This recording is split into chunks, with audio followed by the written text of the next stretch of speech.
Mohon penjelasannya Pak Ustadz, di mana bolehkah seorang pelawak itu melucu atau melawak di dalam satu ceramah? Yang namanya pelawak ini sekarang menjadi daya tarik sebelum ustadznya yang asli itu datang. Saya sendiri umpamanya berapa kali ngikut raja dangdut kemana, saya jadi bemper biasa di depan, tapi saya mengingat bahwa ilmu saya belum sampai ke situ, tapi saya memaksakan diri untuk menarik. Saya sadar bahwa ilmu saya belum seberapa untuk ke masyarakat yang penuh itu. Mohon penjelasannya Ustaz. Terima kasih. Assalamualaikum warahmatullahi wabarakatuh. Waalaikumsalam warahmatullahi wabarakatuh. Bedakan antara da'i dengan alim fatwa. Da'i dia mengajak orang ke jalan Allah. Sedangkan alim yang mengeluarkan fatwa, dia adalah orang yang berijtihad. Apakah dia berijtihad sendiri mengambil dari Quran, sunnah, ijma', qiyas, syar'u man qablana, saddu zara'i, qalu sahabi, istihsan, istishab, urf, atau dia membaca fatwa ulama lalu dia sampaikan dengan kemampuan dia baca kitab kuning. Jadi jangan kita pukul rata. Jadi jangan nanti ketika ada di antara sahabat-sahabat dari Paski mengajak orang sholat, ngajak puasa sunat, lalu kemudian di antara kita, ngapain ente ngajak-ngajak saya sholat? Ente kan bukan ustadz. Padahal mengajak orang berbuat baik adalah kewajiban kita semua. Nahnu du'an qabla kulli syai'. Sebelum jadi apapun, tugas utama kita adalah mengajak orang berbuat baik. Kuntum khaira ummah, kalian umat yang terbaik. Kapan kita menjadi umat yang terbaik? 3. Ta'muruna bil ma'ruf, ajak orang buat baik. Wa tanhauna 'anil munkar, larang orang buat mungkar. Wa tu'minuna billah, beriman kepada Allah. Jadi kalau hanya sekedar ngajak orang sedekah, ngajak donasi buat rumah tahfiz, ngajak ngumpulin beras untuk santunan yatim fakir miskin, maka pelawak boleh, penyanyi boleh, polisi boleh, siapapun. Karena itu tugas sebagai seorang muslim, amar ma'ruf nahi mungkar. Yang tidak benar itu adalah ketika dia sudah dianggap sebagai ustadz dan ditanyakan suatu masalah dan dia terdesak, akhirnya dia bicara padahal dia tidak mengerti. La taqfu ma laisa laka bihi ilmun.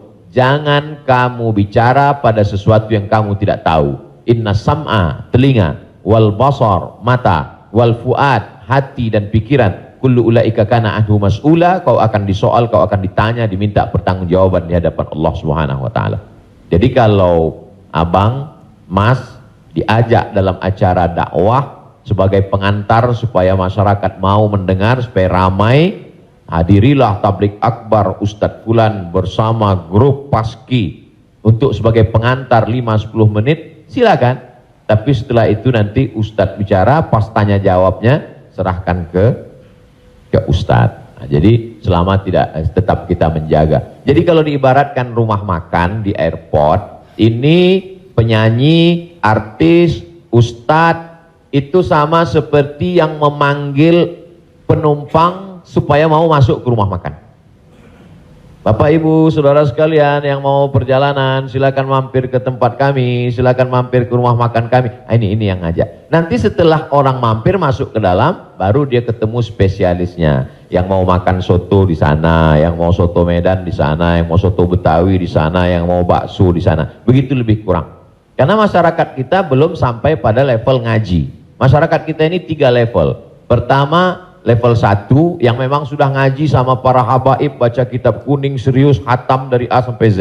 Ini memang nggak perlu pakai pemanggil tadi.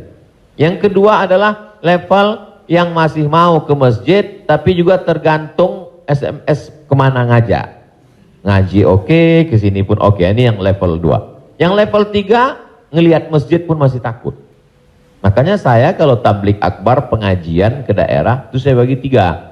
Ada pengajian yang saya memang nggak mau di masjid, saya pengajiannya maunya di lapangan sepak bola, di stadion, supaya sampai ke grassroots. Ada level 3 yang belum mau ke masjid. Saya terus terang Ustadz, ke masjid ini trauma. Beberapa teman saya ke masjid ninggal.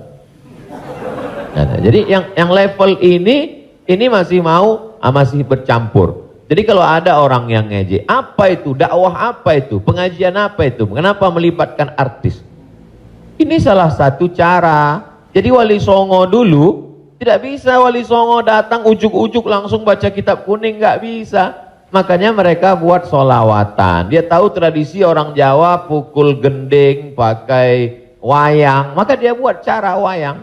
Dia pakai wayang. Jadi sekarang kalau mampu buat film pendek atau melibatkan artis, video tanya jawab saya dengan pertanyaan yang sama, dengan jawaban yang sama, tapi dengan pengantar artis berbeda viewernya.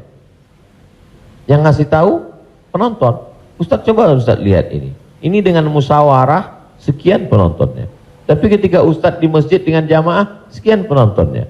Artinya apa? Dakwah bisa sampai melalui lisan sahabat-sahabat, kawan-kawan. Jadi pakai kesempatan ini untuk mengajak orang lebih banyak ke jalan Allah Subhanahu wa taala. Wallahu a'lam. Barakallah.